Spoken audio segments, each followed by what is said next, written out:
রাধে রাধে বন্ধুরা, শুভ সকাল। তোমরা কেমন আছো?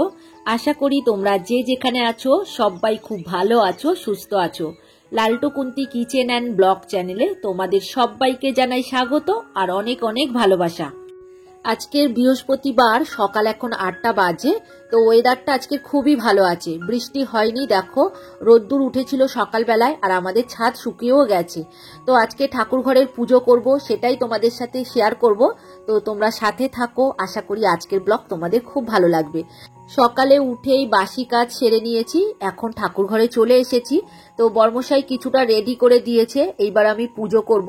তো দেখো এখানে গাছে বেলপাতা তুলে নিলাম আর দুটো অপরাজিতা ফুল তুলেছি, মানে সাদা কালারের অপরাজিতা ফুল হয়েছে আমাদের ছাদে, জানো তো। আর পুজোতে বসার আগে সূর্য প্রণাম করে নিলাম আর তুলসী গাছ বেল গাছে জল দিয়ে নিলাম। আর এদিকে ঠাকুর ঘর মুছে বাসন মেজে বর্মশাই আমাকে রেডি করে দিয়ে গেছে। আর হ্যাঁ, আম পাতা দুর্ব যা লাগবে সব তুলে দিয়ে গেছে। আর অন্যদিন ওই পুজো করে, তবে বৃহস্পতিবার দিনটা আমিই করি, কারণ ওর সময় থাকে না, অনেকটা সময় লাগে তো। আর মা লক্ষ্মীর ঘট পাতার ব্যাপার থাকে, তো ওই কারণেই আমি করি। আর পুজোতে যা যা লাগবে সবকিছু নামিয়ে নিয়েছি, কারণ আমি ভুলে যাই। দেখো এখানে মা লক্ষ্মীর আসনে বসানো আছে। তো চলো এবার ঘট পাতবো আর ভোলে বাবাকে আগে অভিষেকটা করিয়ে নি। তবে আমাদের প্রত্যেক দিন বাবাকে অভিষেক করানো হয়। তো চলো এইবার বাবাকে নামিয়ে নিয়েছি। এইবার বাবার পৈতেটা মানে খুলে রেখে তারপরে অভিষেক করাবো। ওই যে গঙ্গার জল নিয়ে নিলাম, তার মধ্যে একটা বেলপাতা নিয়ে নিলাম। তো ওদিকে জলটা রেডি করে নিয়েছি, এখানে ফুল বেলপাতা সবই রেডি করে নিয়েছি। আর গঙ্গার জল দিয়ে চন্দন বেটে নিয়েছিলাম, সেটা দেখো তুলসী পাতার মধ্যে লাগিয়ে রেখে দিলাম, ওটা কৃষ্ণ ঠাকুরের জন্য। আর কিছুটা চন্দন নিয়ে আমি ফুলের মধ্যে মাখিয়ে নিলাম। তো দেখো এদিকে ফুলটাও রেডি হয়ে গেছে আর ঘট পাতার জন্য সবকিছু রেডি করে নিয়েছি। আর কিছুটা চন্দন বেটে রাখলাম, বাবাকে তিলক দিয়ে দেবো। বাবাকে পঞ্চামৃত দিয়ে অভিষেক করানো উচিত, কিন্তু সব দিন আমরা পারি না। তো ভোলে বাবার বাহনকেও নিয়ে নিয়েছি। তো চলো এইবার ভোলে বাবাকে ঘি মধু মাখাবো। একদিন পরেই শ্রাবণ মাস পড়ে যাচ্ছে, তো এই মাসটাকে বাবার মাস বলা হয়। আর সোমবার তো বাবার বার বলা হয়। তো দেখো প্রত্যেকটা দিন, মানে এই শ্রাবণ মাসের প্রত্যেকটা দিনই ভক্তরা যে কোনো মন্দিরে গিয়ে বাবার মাথায় জল ঢালে, তবে বিশেষ দিন হলো সোমবার। তো যাই হোক, আমরা বাড়িতে সোমবার কিভাবে পুজো করব সবটাই তোমাদেরকে দেখাবো। আবার অনেক ভক্তরা আছে এই পুরো শ্রাবণ মাসটা নিরামিষ খায়, আবার অনেকে সোমবারও খায় নিরামিষ। এদিকে দেখো বন্ধুরা, বাবাকে ঘি মধু মাখিয়ে নিয়েছি। আর অবশ্যই শিব ঠাকুরের বাহনকে অভিষেক করাতে হবে। তো দেখছো বাহনটাকেও আমি ভালো করে ঘি মধু মাখিয়ে নিলাম। তো চলো বন্ধুরা, এইবার ভোলে বাবাকে স্নান অভিষেক করাবো। তো স্নান অভিষেক করানোর সময় একটা বিশেষ নিয়ম আছে, জানো তো।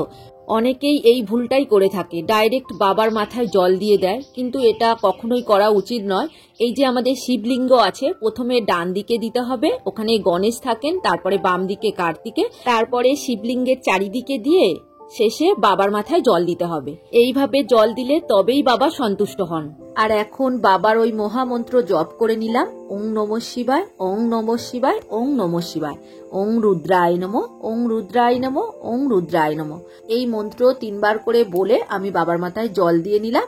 তো চলো এইবার বাবার বাহনকেও স্নান করিয়ে নিয়েছি। এইবার বাবাকে ভালো করে গা মুছিয়ে নিয়ে আমি আসনে বসিয়ে দেবো। আরো একটা জিনিস দিতে আমি ভুলে গেছি, তবে ওই যে শ্রাবণ মাস আসছে সেই সময় দেব, তোমরা দেখো। তো যাই হোক, এখন দেখো বাবাকে গা মুছিয়ে আসনে বসিয়ে দিচ্ছি এক এক করে। আবার যে পৈতেটা ছিল সেটাই পরিয়ে দেব। তো তারপরে ওই চন্দন দিয়ে তিলক করে দেব। আর অবশ্যই এই পৈতেটা দিও তোমরা। অনেকেই দেখেছি ভোলে বাবাকে পুজো করে কিন্তু পৈতে দেয় না। তো বন্ধুরা, তোমরা অবশ্যই এরকম একটা পৈতে দিও।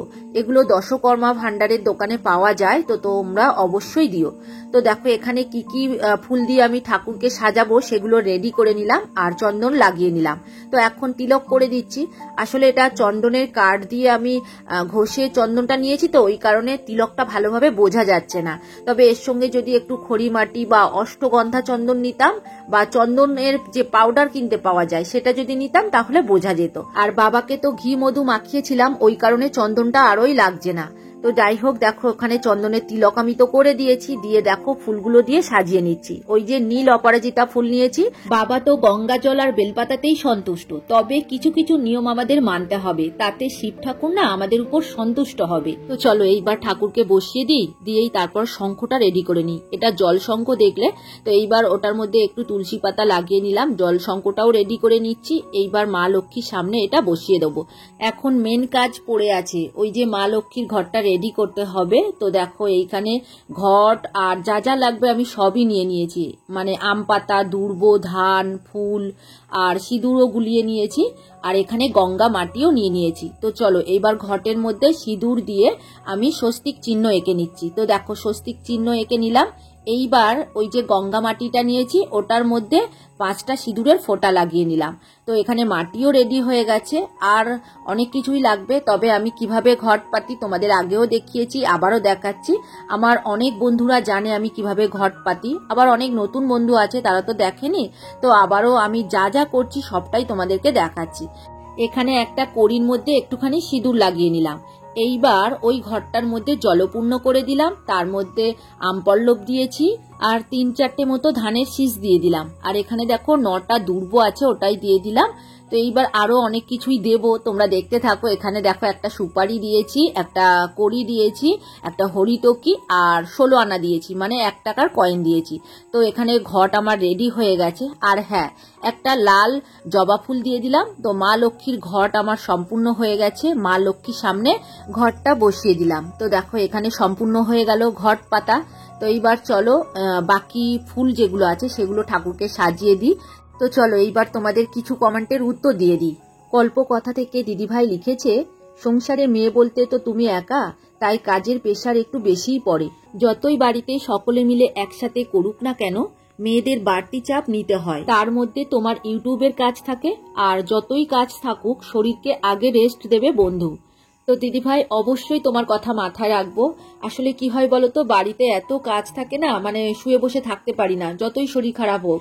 আর আমরা আমাদের বাড়ির কাজ নিজেরাই করে নিই, তো ওই কারণে একটু কষ্ট হয়। তো যেদিন পারি না সেদিন বাদ দিয়ে দিই, আর আবার শরীর সুস্থ হলে আবারও করি। তো এইভাবেই চলে যাচ্ছে। আর আমাকে তো সবাই হেল্প করে দেয়, তোমরা তো দেখেছো। তো যাই হোক, থ্যাংক ইউ তোমাকে, তুমি ভালো থেকো আর এইভাবেই আমার পাশে থেকো। আর আজকের বেশি কিছু ফল ছিল না, ওই যে শসা কলা ছিল আর ড্রাই ফ্রুটস কিছু ছিল, সেইগুলো দিয়ে নিলাম। বর্মশাই আসার সময় আনে, মানে রাতে, তো কালকের আর আনেনি, তাড়াহুড়ো করে বাড়ি চলে এসেছিল। তো যাই হোক দেখো যা ছিল ওটা দিয়েই আজকে ঠাকুরের সেবাটা দিয়ে নিলাম। মামুনির রূপকথা থেকে দিদিভাই লিখেছে, সত্যি ঠিক কথাই বলেছো, শরীর খারাপ তাও কত কাজ করলে, জামা কাপড় গোছালে, ফ্রিজ পরিষ্কার করলে। খুব ভালো লাগলো ভিডিও, খুব ভালো থেকো, সাবধানে থেকো। তো দিদিভাই থ্যাংক ইউ কমেন্ট করার জন্য। চলো এইবার আরতি করে নিই। তো পুজো করতে আজকের অনেকটা সময় চলে গেল জানো তো, ওদিকে এখনো রান্না বাকি। বর্মশাই তো কাজে বের হবে, ওই কারণেই সকালবেলায় তাড়াহুড়ো করে আমাকে রান্না করতে হয়। তবে আজকের একটু দেরি করে যাবে বলেছে। আর তপতি দিদিভাই কমেন্ট করেছে, আমিও আজ থোর ভেজেছি গো। রান্নাঘর পরিষ্কার থাকলে মন শান্তি পায়, তাই না? খুব ভালো লাগলো ভিডিওটা। একদম ঠিক কথা বলেছো দিদিভাই, রান্নাঘরটা যদি পরিষ্কার থাকে আমি আর কিচ্ছু চাই না। রান্নাঘর আর ঠাকুর পুজোটা হয়ে গেলে আমি মনে করি আমার সব থেকে বড় কাজ হয়ে গেছে। আর রান্নাঘরটা পরিষ্কার পরিচ্ছন্ন থাকলে মনটাও ভালো থাকে। যাই হোক দিদিভাই, কমেন্ট করার জন্য অসংখ্য ধন্যবাদ। আর বিট্টু বিদিশা ব্লগ আইডি থেকে লিখেছে, একা থাকলে সত্যি কাজের চাপ অনেক বেশি দিদিভাই। একদম ঠিক কথা বলেছো। দেখো আমার কাজ আমাকেই করতে হবে, মানে মেয়েদের কাজগুলো ছেলেরা ঠিক করতে পারে না। কিছু কিছু কাজ হয়তো করতে পারে, কিন্তু সব কাজ দেখবে ছেলেদের দ্বারা হয় না। তো যাই হোক দেখো, যতটুকুনি পারে ওরা তো আমাকে হেল্প করে দেয়, আর বাকি আমি নিজেই করে নেওয়ার চেষ্টা করি। ওদেরকে যতক্ষণ বলবো বা বোঝাবো ততক্ষণ আমার করাই হয়ে যাবে। আর রান্নাঘরে যদি কিছু করতে দিই তাহলে রান্নাঘরটা অগোছালো করে দেবে, নোংরাও করে দেবে। তার থেকে নিজে করে নেওয়া ভালো। যাই হোক, এদিকে আমার পুজো করা হয়ে গেছে। তো ওই যে ফলের খোসাগুলো ছিল এইবার আমি গাছের গোড়ায় দিতে এলাম। তো কলা শশার খোসাগুলো গাছের গোড়ায় দিয়ে দিলাম। তো এইবার পায়রাগুলোকে একটু খেতে দেবো। দেখো এখন চাল দিয়ে দিচ্ছি। ওই বেলার দিকে গম দেওয়া হবে, তো আজকে সকালবেলার দিকে আমি একটুখানি চাল দিয়ে দিলাম ওদেরকে, জানো তো। কেউ খাচ্ছে না, মানে কখন গম দেবে সেই অপেক্ষায় রয়েছে। আর এত চালাক আর এত স্মৃতিশক্তি, মানে কটার সময় ওরা খাবে গম সেটা ওদের ঠিক মনে থাকে, জানো তো। তো যাই হোক দেখো ওরা অপেক্ষায় আছে, এখনো ওদেরকে গম খেতে দিইনি। আর এদিকে আমি প্রসাদ তুলে নিয়ে চলে এসেছি। তো চলো এইবার প্রসাদ খেয়ে নিই। আর এদিকে দেখো অর্ধেক রান্না করে নিয়েছি। আজকের একটু পেঁপে ডাল করেছি আর আলু ভেজেছি, আর তার সাথে পাঁপড়ও ভেজেছি। আর কালকেকার একটু জল ভাত আছে, ওটা চাপা আছে, ওই একটুখানি আছে, তো ওটা পায়রাদের দিয়ে দেবো। আর এখনো কিছুই করিনি, তবে ড্রেস ছেড়ে এইবার একে একে কি করি দেখি, নিরামিষ কিছু একটা করব। আর এখনো কাউকে প্রসাদ দিইনি। তো চলো এইবার এক এক করে কাজ করে নিই। তো দেখছো এখন বিকাল হয়ে গেছে, ওই যে পায়রাগুলোর খেতে দিয়েছিলাম, পায়রারা খায়নি জানো তো, তো ওই পাখিগুলোকে বের করে দিলাম। আর আজকে যেহেতু বৃহস্পতিবার তো একটু আলতা পরবো, সকালে পুজো করার আগে যদি পড়তাম ভালো হতো, তবে দেখো সময় পাইনি তো এখন বিকালবেলা একটু পড়ে নি। এবার আরো কিছু কমেন্টের উত্তরও দিয়ে নি। কবিতার কথা থেকে দিদিভাই লিখেছে, একটু রেস্ট নিয়ে কাজ করো, জানি তোমাকে সবাই হেল্প করে, কারণ যতই শরীর খারাপ থাকুক আমাদের মেয়েদের কাজ করতেই হবে। তো দিদিভাই একদম ঠিক কথা বলেছো, দেখো আমাদের কাজ আমাদেরকেই করতে হবে, আর মেয়েদের কাজ ছেলেরা কিন্তু অতটা ভালো পারে না, তবে কিছু কিছু ছেলে হয়তো পারে, কিন্তু সব ছেলে পারে না। তো যাই হোক দিদিভাই, কমেন্ট করার জন্য তোমাকে অসংখ্য ধন্যবাদ গো। চলো আরো একটা কমেন্টের উত্তর দিয়ে দিই। কেয়া দে দিদিভাই কমেন্ট করেছে, বেশি রাত করে শুলে ঠিকমতো ঘুম না হলে শরীর খারাপ লাগে, তোমার ঘরে অন্য মহিলারা কেউ নেই তো? আর লিখেছে, ছেলেরা হেল্প করলে সব কাজ তো করতে পারে না। যাই হোক, ভালো থেকো সবাই। তো দিদিভাই অসংখ্য ধন্যবাদ কমেন্ট করার জন্য। তো তুমিও ভালো থেকো আর এইভাবেই সব সময় আমার পাশে থেকো। তো এদিকে দেখছো আলতা পড়া আমার প্রায় হয়ে এসেছে। আর আজকের ওয়েদারটা খুব ভালো আছে, দেখো সারাদিন বৃষ্টি হয়নি, ছাদ তো শুকিয়ে গেছে। এইরকম ঝলমলে আবহাওয়া থাকলে না খুব ভালো লাগে, তবে কি বলতো একটু গরম বেশি পড়েছে। আসলে গতকাল আমি ভিডিও দিতে পারিনি, ওই কারণে সন্ধ্যের দিকে লাইভে এসেছিলাম, মানে সন্ধ্যে ঠিক বলবো না, রাত 9টার দিকে। তবে এবার যেদিনকে লাইভ করব আগে থেকে তোমাদেরকে জানিয়ে দেবো, তোমরা প্লিজ এসো, মানে যারা যারা আমার কমেন্ট করো তো তোমাদেরকেই বলছি। এখন তো সন্ধে হয়ে গেছে, সন্ধে দেওয়াও আমার হয়ে গেছে, উপরে তুলসী তলায় দেওয়া হয়ে গেছে, নিচেও দেওয়া হয়ে গেছে, আর এখানে ঠাকুরের আরতিও করে নিয়েছি। এখন ঘটিতে করে জল নিয়ে নিয়েছি, তার মধ্যে একটা ফুল দিয়ে ঠাকুরের সিংহাসনের পাশে বসিয়ে রাখলাম। এই জলটা সারা রাত এইভাবে থাকবে, পরের দিন সকালে পুজো করার সময় গাছের গোড়ায় দিয়ে দেওয়া হবে। আজকে যেহেতু বৃহস্পতিবার ওই কারণে ধুনো দেবো, তো ধুনো আমি রেডি করে নিচ্ছি। দেখো এখানে ছোবড়া আর ওই যে কর্পূর দিয়ে রেডি করে নিয়েছি। তো এইবার এই ছোবড়াটা জ্বালিয়ে নিয়েই তারপরে ধুনো দেব।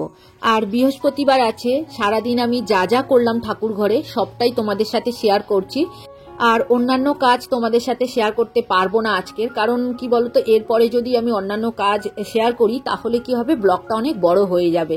আর আমার বেশিরভাগই বন্ধু পুজো পাঠ দেখতে ভালোবাসে, তবে কি বলতো একটা ব্লগের মধ্যে পুজো পাঠ প্লাস সংসারের কাজ দেওয়া যায় না, তাহলে অনেকটা সময় লেগে যায় আর বড়ও হয়ে যায়। তো চলো এদিকে ছোবড়াগুলো তো জ্বালিয়ে নিয়েছি, ওই একটুখানি কর্পূর দিয়েছিলাম, দিয়ে জ্বালিয়ে নিয়েছি। এইবার দেখো ধুনো দিয়ে দিলাম। তবে বৃহস্পতিবার একটু কর্পূরের আরতি করলে ভালো হয়, কিন্তু কর্পূরটা আমার বেশি ছিল না বলে আমি ধুনোটা জ্বালিয়ে নিয়েছি আর আরতি করতে পারিনি। তো এই ধুনোর মধ্যে দিয়েছি, কোনো অসুবিধা নেই, এটা নিয়েই আমি ঠাকুরকে একটু আরতি করে নিলাম। এবার সমস্ত ঘরে দেখিয়ে নেবো, প্রথমেই ঠাকুর ঘরে দেখিয়ে নিলাম। তো চলো এইবার নিচে যাই, এক এক করে সব জায়গায় দেখাতে হবে, মানে একদম ঘরের বাইরেও দেখাবো, তবে তোমাদের সাথে শেয়ার করতে পারবো না, ওখানে লাইটের ব্যবস্থা নেই। তো দেখো এইবার ঘরের মধ্যে দিয়ে নিই, এমনকি রান্নাঘরে বাথরুমের দিকেও আমি দিয়ে দিই, দরজা খুলে সব জায়গাটাই দিয়ে দিই। তো যাই হোক চলো এইবার ঘরগুলোতে দেখিয়ে নিই। আর শনিবার দিন তোমরা যখন ধুনো দেবে এই ধুনোর মধ্যে তেজপাতা আর লবঙ্গ দিও। আর বন্ধুরা শনিবার তোমরা এইভাবে ধুনো দেবে, তাহলে ঘরের নেগেটিভিটি দূর হবে, এমনকি ঘরের বাইরে যে মেন গেট আছে সেখানে অবশ্যই দেখাবে। এখন এক এক করে সমস্ত ঘরে দেখিয়ে নিই। তো আজকের ভিডিওটা আর বড় করব না, তোমরা সবাই খুব খুব ভালো থেকো গো। আর ভিডিওটা কেমন লাগলো কমেন্ট করে অবশ্যই জানিও, আর নতুন বন্ধু হয়ে থাকলে চ্যানেলটিকে সাবস্ক্রাইব করে দিও। তাহলে আজকের ভিডিও এখানেই রাখছি, এবার দেখা হবে পরের ভিডিওতে।